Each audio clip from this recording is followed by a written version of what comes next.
Merhabalar. Bu videomuzun konusu yine kestirmeden enerji üretmek için hangi besinleri kullanabiliriz? Daha önce elma sirkesi ve limonla ilgili bir video vardı. Seyretmediyseniz onu da seyretmenizi isteyeceğim. Bu videonun konusu ise Hindistan cevizi yağı ve tereyağdan yapılan sade yağ, Amerikalıların ghee dediği yağ. Bu halk başlığıydı videomuzun. Videomuzun asıl biyokimyasal başlığı da kısa zincirli yağ asitleri ile orta zincirli yağ asitleri. Şimdi bunları birbirine bağlayalım. Biz kestirme enerji derken gene hep enerji dediğimizde konumuz neydi?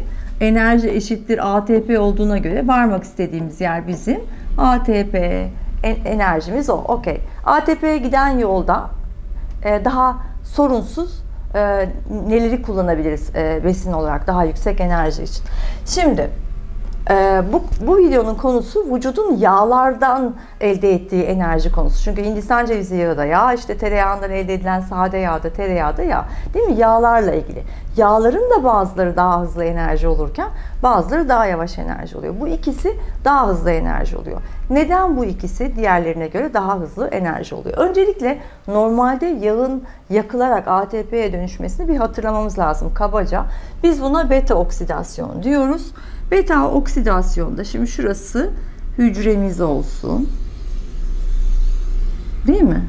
Şurası onun bizim enerji ürettiğimiz mitokondrisi ve bu mitokondrisinin içerisinde de bizim beta oksidasyonu da yapacağımız elektron transport zinciri, değil mi? ATP'nin kaynağı da bu zincirin ucu.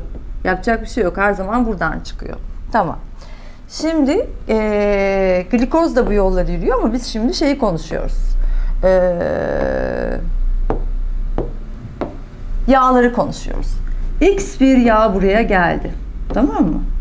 Bu yağ hücreye girecek ve buradan da ATP olabilmesi için mitokondriye taşınacak ya. Bu yolu yürüyebilmesi için X bir yağının vücut onun karbon zincirlerine bakıyor. Karbon zincir uzunluğu.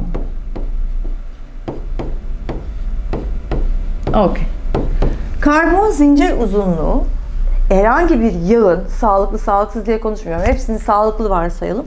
Herhangi bir yağın ATP'ye dönüşürken nasıl müdahale edileceği konusunda bir karar sağlayıcı.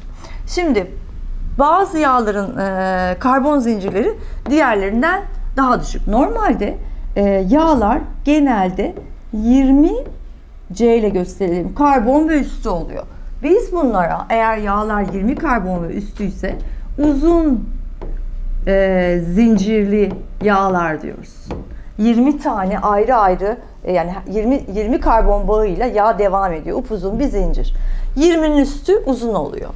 Eğer biz 20'nin altındaysa bu bağlar orta zincirli veya kısa zincirli oluyor. Şimdi bu ikisi aynı gruba giriyor diyelim. 20'nin altında olanlar orta ve kısa zincirlidir. 20 üstü uzun zincirlidir. 20'nin altında olan orta ve kısa zincirlilerin İngilizcesine orta medium chain, kısa da short chain. Şimdi orta olanı örnek Hindistan cevizi yağında olan yağların bir kısmı, kısa olanı örnekte sade yağda, tereyağından elde edilen sade yağda ve sade yağın kendisinde olan yağlar örnek. Yani sade yağ kullandığımızda, yani tereyağda kullandığımızda, Hindistan cevizi yağ kullandığımızda 20'nin altında karbon uzunluğuyla bir durum farkı oluyor. Yani diğerlerinden bunlar daha kısalar. Vücut ne yapıyor bu kısa ile uzun arasındaki farka? Şurada bir karar mekanizması oluyor. Tam olarak burada. Ve eğer bizim yağlarımız uzunsa, yani 20 ve üstüyse bunları içeri taşımak için karnitin kargosunu kullanıyor.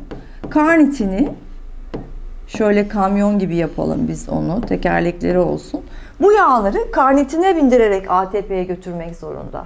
Karnitini kargo ve taşıyıcı olarak kullanmak zorunda. İşte hep duyarsınız işte L-karnitin zayıflama, yağ yakma falan sporcular falan severler onu kullanmayı. Oradaki kafa aslında bu yani.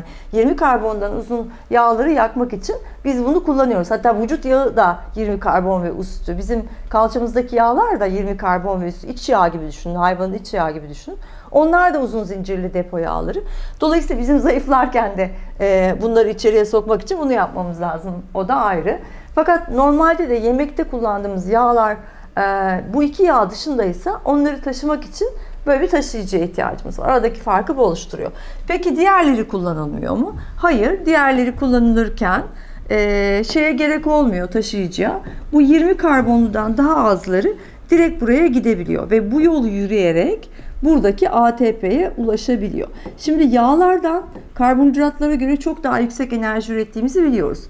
Bir glikozdan işte 36-38 ATP gibi matematiğin neresinden baktığınıza göre değişir. Üretirken bir yağdan 130 ve üstü ATP üretiyorsunuz. Birbirinin kaç katı? Yani evet, yağda çok kalori var hikayesi bu. Onu enerjiye çevirirsen çok da ATP de var demektir. Şimdi biz buradan ne anladık? Yağların zincir uzunlukları onların ATP yolundaki yolculuklarını değiştirir. Eğer zincir uzunlukları uzunsa o zaman bir taşıyıcıyla, bir kargo ile içeriye girebilirler. Kendi başlarına giremezler. Eğer zincir uzunlukları kısa ve ortaysa kargoya gerek olmadan girebilirler ve daha hızlı, o kargo beklemesi olmadan daha hızlı bir şekilde ATP işine dönebilirler. Demek ki bizim Hindistan cevizi yağı ve sade yağ kullanıyor olmamız daha yüksek ve daha hızlı ATP kullanmamızı sağlar. Burada bir tane kritik noktamız var. Onu atladığımız için ya da onun bahsi geçmediği için bu iki yağlar da efendim doymuştur, sağlıksızdır falan diye konuşuluyor. Oradaki konuyu da şu oluşturuyor. Unutulan fark şu. Ne yağı olursa olsun, ister 20 karbonlu ve üstü uzun zincirli yağlar, ister bizim sevdiğimiz 20 karbon zincirinin altındaki sade yağ ve tereyağı ve Hindistan cevizi yağındaki gibi daha hızlı enerji olan, daha hızlı ATP olan yağlar, bunların bir derdi var. Şurası enerji üretim hattıydı ya, bu içeriye çizdiğim kırmızıyla olan şeyi dışarı aldım. Şurada ATP oluşuyordu. Şimdi şurada birinci kapımız vardı, şurada ikinci kapımız vardı. Böyle kapılar 5'e kadar devam ediyor. Buradan ATP oluşuyor. Biz her ne kadar hızlıca bu ikinci kapıdan kokonat yağını, yani kısa zincirli yağı ve sade yağı sokabiliriz. Aman da ne güzel, taşıyıcıya da ihtiyaç yok. Bu da bize kalori, enerji olur ama kalçamızda, göbeğimizde, damarımızda yağ olmaz diye düşünebilirsiniz. Ama oradaki kritik nokta şu. Şu kapıdan hiçbir başka enerji maddesinin girmemesi gerekir. İkinci kapı yağlarla ilgili kapı diye kabaca söyleyelim. Birinci kapıda daha çok karbonhidratlarla. Demek ki ortalıkta karbonhidrata dönüşebilecek, glikoz olabilecek başka bir şey varsa ve onun miktarı çoksa, buradan giren en iyi yağlar bile olsa bunlar tekrardan sizin işte kalça, göbek ya da kan yağları dediğimiz kısma gidecek. Yani en iyi yağı bile kullanmak için siz enerji üretim hattına yağın yanına bir şey koymamanız gerekiyor karbonhidrat olarak. O zaman buradaki kritik nokta neymiş? Yağın yanında yandaş kim? En büyük soruyu bu oluşturuyor. Siz yağın yanına koyacağınız yandaşa bakmanız lazım. Tereyağı iyidir ama yandaşı ekmek, reçel, pekmez, balsa durum tereyağının kalçanıza gitmesi, göbeğinize gitmesi, kan yağlarınızı yükseltmesi olur. Hindistan cevizi yağı iyidir ama işte ben onu hurmayla tatlı yaptım falan derseniz, hurma da ne kadar sağlıklı gibi gözükse bile o da karbonhidrat olduğu için bu sefer Hindistan cevizi yağı bir problem olur. Bu diğer yağlar için de geçerli. Herhangi bir yağın yanındaki, mesela ne yapıyoruz biz? İşte atıyorum zeytinyağını çok seviyoruz. Pilavı da zeytinyağlı yapıyoruz. Ama pilav ve zeytinyağı olduğunda zeytinyağının bırak pişirmekte faydasının gitmiş olmasını sen karbonhidrat olarak pilavı kullandığın için zeytinyağının hani polifenollerini belki kullanabiliyorsun ama yağ kısmını yine sen kan yağlarına yazdırmış oluyorsun. O yüzden bizim amacımız hızlıca kısa zincirli yağlardan ve orta zincirli yağlardan enerji elde etmek, ATP elde etmekse onun yandaşının karbonhidrat olmaması lazım. Yani siz o tereyağını ya da o Hindistan cevizi yağını olabildiğince sade, olabildiğince belki sebzeyle, olabildiğince daha sağlıklı proteinlerle beraber yiyip karbonhidratların yanına koymamanız gerekiyor. O zaman bizim bahsettiğimiz bunların zincirlerinin kısalığı, kolayca elektron transport zincirine geçip enerji olabilmeleri ve yüksek enerji üretebilmeleri haklı olduğumuz konu oluyor. Böyle yapmazsak haksız durumuna düşmüş oluyoruz. O yüzden Hindistan cevizi yağı ve sade yağ veya tereyağını kullanırken ılık bir suya koyup içebilirsiniz ki kaldı ki bu bağırsak sisteminizde çok rahatlatır. Kabızlığa karşı da iyi gelir. Floranızı da besler. Mukoza ile ilgili böyle bir rahatsızlığınız varsa onları düzeltir. Mesela sık üst solunum yolu enfeksiyon oluyorsanız bile sizin ağızdan kullandığınız tereyağı ve sade yağ bağırsak mukozanızı sıvadığı için diğer mukozalara da olumlu olarak çalışır. Dolayısıyla bu ikisini kullanıyor olmanın bir sürü avantajı var.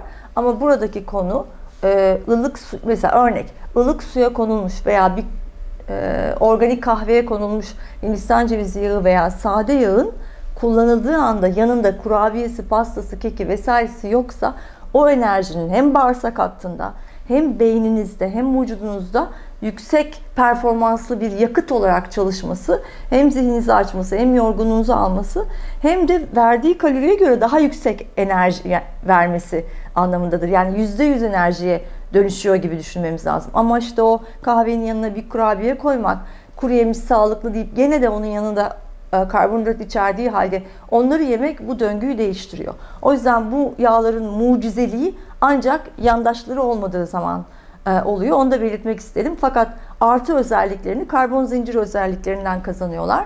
Eğer 20 karbonun altındaysa bir yağ, o zaman karnitin kargosuna gerek olmadan ve daha hızlı olarak ATP'ye dönüşüyor. O yüzden bir sürü yerde hani bunlarla ilgili enerji konusuna bağlanıyorsa bunu böyle anlayabilirsiniz. Ayrıca bu tip bir enerji demiştim ya, sabah ılık suyla aç karnına içebilirsiniz. Hem Hindistan cevizi yağını hem sade yağı. Mide bağırsak sisteminde özellikle bağırsak mukozası hücreleri de işte bu çizdiğim sistem, hani bu taşınan sistem gösterdim ya, 20'ler karnitinin öbürleri değil. Oradaki hücrelerin de sistemi. Onlar da bu enerjiyi alıp çok hızlı bir şekilde, zaten çok yüksek döngüleri ve çok iş yaptıkları için buradaki sistemin enerjisi de en çok bu yağları seviyor. O yüzden hani ne yapayımdan çıkamadıysanız bunları kullanmak konusunda bence sabahleyin kalkıp ılık suyun içerisine ister bir tatlı kaşığı sade yağ koyun, ister bir tatlı kaşığı Hindistan cevizi yağı koyun. Onu aç karnına bir için. Hem sabah için bir enerjiniz olmuş olur, hem de mide bağırsak sisteminizdeki bütün mukozal hücrelere çok kestirmeden bir enerji göndermiş olursunuz. Onlar da işlerini yaparlar, kendilerini yenilerler. Ilık su gibi işte bir organik kahveye, çayınızın içine de atabilirsiniz. Yani eğer kendileri hakkında doymuş yağdır ve kötüdür diye konuşuluyorsa, ya birileri onu kızartıp pişiriyordur, yani yüksek ısıda, bütün yağlar için bu kötüdür, ya da onun yandaşı vardır ve yandaşlarının yaptığı yüzünden fatura onlara çıkıyordur. O yüzden yağ kullanırken yandaşlarına dikkat etmemiz lazım. Beğenip paylaşırsanız sevinirim.